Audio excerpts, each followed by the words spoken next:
এক বছর পর আপনার কি মনে হয় আওয়ামী লীগ কি যে ঘটনা ঘটেছে, মানুষ হত্যা হয়েছে, সব মিলে তার অনুশোচনা বা ক্ষমা চাওয়ার সময় এসছে কিনা, বা আপনারা কিভাবে দেখেন বিষয়গুলোকে?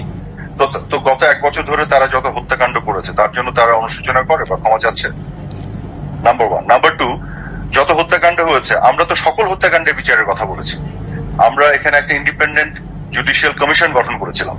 বরং যারা ক্ষমা চাওয়ার কথা বলছে আমাদেরকে, এরা তো ইন্ডেমনিটি দিয়েছে এক গোষ্ঠী আপনার হত্যাকারীকে। তো যারা ইন্ডেমনিটি দেয়, যারা গত এক বছর ধরে হত্যাকাণ্ডের প্ররোচনা দিল, মব সন্ত্রাসের মাধ্যমে হত্যা করলো, মানুষকে ঘরে ঘরে ঢুকে লুটতারাজ করলো, আহত করলো, নিহত করলো, সে প্রশ্ন উত্তর কে দেবে? Awami League, as far age Awami League is concern, আমি স্পেসিফিক্যালি আপনাকে বলে দিই, আওয়ামী লীগ একটা জনগণের দল। জনগণের মধ্য থেকে আওয়ামী লীগের জন্ম এবং বেড়ে ওঠা। মুক্তিযুদ্ধের নেতৃত্ব দিয়ে স্বাধীন করার লড়াই, সংগ্রাম এবং গণতন্ত্র প্রতিষ্ঠায় আওয়ামী লীগের অবদান আছে। আওয়ামী লীগ জনগণের কাছে বারে বার ফিরে যাবে। আওয়ামী লীগের যা কিছু ক্ষমা চাওয়া, অনুশোচনা, সব জনগণের সাথে আওয়ামী লীগের এই সম্পর্ক, এটা থাকবে। আওয়ামী লীগ এগুলো জনগণের সাথে এই বোঝাপড়া করবে। এই কোন আপনার এই যে এনজিও থেকে ধরে আনা কিছু লোকজন আজকে সরকারে এসে দখল করেছে, এদের প্রশ্নের জবাব আওয়ামী লীগে দিতে হবে না, বা কোনো ওই যে ডিপ্লোম্যাটিক কমিউনিটির লোকজনের প্রশ্ন উত্তর আওয়ামী লীগে দিতে হবে না। আওয়ামী লীগ জবাব যদি দেয়, ক্ষমা যদি চায়, অনুশোচনা যদি করে, সবকিছু এই বোঝাপড়া আওয়ামী লীগ জনগণের সাথে করবে, এক। আর দ্বিতীয় হচ্ছে যে আমরা তো সকল ক্যাজুয়ালিটির বিচার চেয়েছি, এখনো চাই।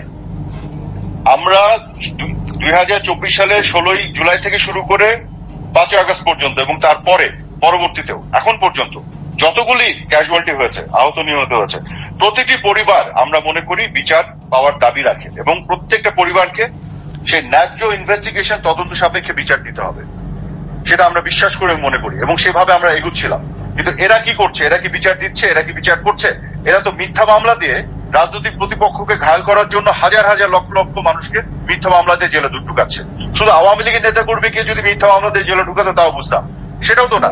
তারা তো সাংস্কৃতিক কর্মী, শিক্ষক, হিউম্যান রাইটস ডিফেন্ডার, সিভিল সোসাইটির মেম্বার, এমন কেউ না, সাংবাদিক, এমন কাউকে বাকি রাখছে না, সবাইকে তারা এই কাজ করছে। তার মানে তারা যদি সত্যিকার অর্থে বিচার চাইতো, তাহলে তো সত্যিকার যারা হত্যাকারী বা সত্যিকারের যারা দায়ী তাদেরকে বিচার আওতায় আনতো, সেটা তো তারা করছে না।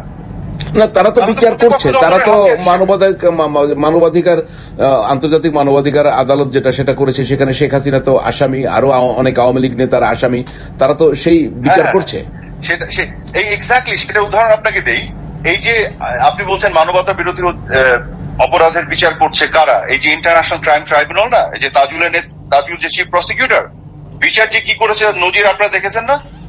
71-এর গণহত্যাকারী একজন এটিএম আজহারুল হক, এটিএম আজহার, তাকে তারা ছেড়ে দিয়েছে। তার এগেনস্টে 3টা কাউন্টে প্রমাণিত হয়েছিল তার অপরাধ। এর মধ্যে একটা কাউন্টে সে পাকিস্তানি আর্মির সাথে যোগসাজশ করে সে 1200 মানুষকে, নিরীহ বাঙালিকে হত্যা করেছিল এবং তার সে এককভাবে 1400 জনের হত্যাকাণ্ডের সাথে সম্পৃক্ত ছিল 71 সালে। তাকে তারা মুক্ত করে দিয়েছে।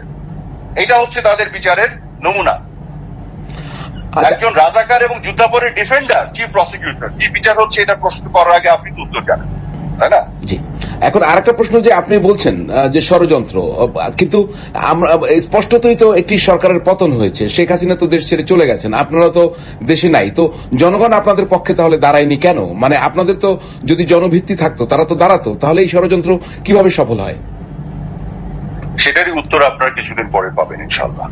কারণ ষড়যন্ত্রটা এভাবে করা হয়েছে, যেখানে জঙ্গি, তারপরে যুদ্ধাপরাধী, মৌলবাদী, সাম্প্রদায়িক গোষ্ঠীকে যুক্ত করা হয়েছে, সাম্রাজ্যবাদী অপশক্তির টাকা ঢালা হয়েছে এবং এমন ভাবে ম্যাটিকুলাসলি প্ল্যান করে এই ষড়যন্ত্রটা করা হয়েছে, লাশের পর লাশ ফেলা হয়েছে এবং সাধারণ মানুষের মনকে বিষাক্ত করে খেপিয়ে তোলা হয়েছে। এবং আজকে এক বছরের মাথায় এসে দেশের বেশিরভাগ মানুষ এটা অনুধাবন করতে পারছে। তারা ফিল করে যে তারা বিশ্বাসঘাতকতার শিকার হয়েছে, তাদেরকে বিট্রে করা হয়েছে, তারা বিট্রেড হয়েছে, তাদেরকে মিথ্যাচার করা হয়েছে।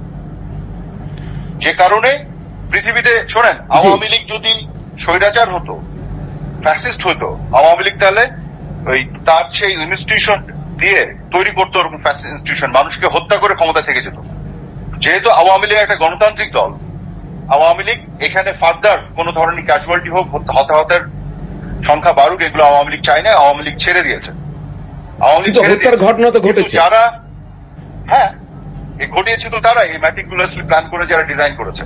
এখন আওয়ামী লীগ চেষ্টা করেছে একটা লিগালি স্ট্যাবলিশ গভর্নমেন্ট, গণতান্ত্রিক একটা গভর্নমেন্টকে তার সাংবিধানিক সেই দায়বদ্ধতা ছিল সেটাকে সে চেষ্টা করেছে, কিন্তু যখন এই যে ষড়যন্ত্রের যে বিষয়টা আপনি বললেন, যে হতাহত সংখ্যা বাড়াচ্ছিল, মানুষকে মারছিল, তখন আমাদেরকে ছাড় দিতে হয়েছে, কারণ আমরা তো চাই না মানুষ আরো মৃত্যু হোক।